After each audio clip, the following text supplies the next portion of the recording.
Do soul-saving work on the Sabbath, May 13. I will make a mortal more rare than fine gold, a man more than the golden wedge of Ophir.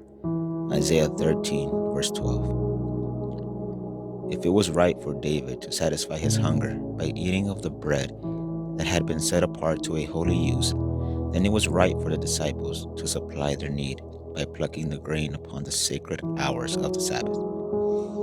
Again, the priest in the temple performed greater labor on the Sabbath than upon other days.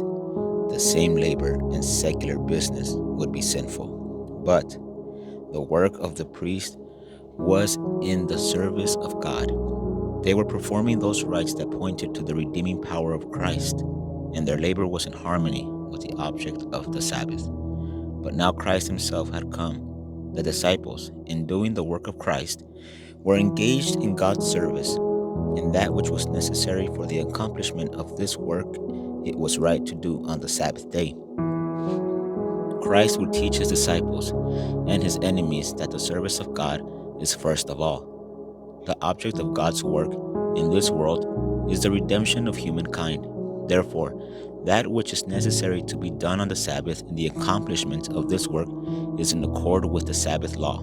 Jesus then crowned his argument by declaring himself the Lord of the Sabbath, one above all question and above all law. This infinite judge acquits the disciples of blame, appealing to the very statutes they were accused of violating. Upon another Sabbath, as Jesus entered a synagogue, he saw there a man who had a withered hand. The Pharisees watched him, eager to see what he would do.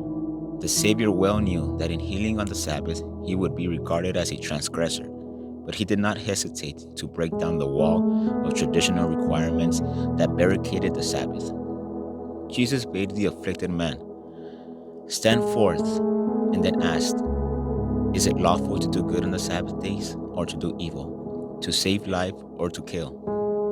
It was a maxim among the Jews that a failure to do good when one had opportunity was to do evil. To neglect to save life was to kill. Thus, Jesus met the rabbis on their own ground, but they held their peace, and when he had looked round about them with anger, being grieved for the hardness of their hearts, he said unto the man, "Stretch forth thine hand." And he stretched it out, and his hand was restored whole as the other. Mark 3, 4 and 5.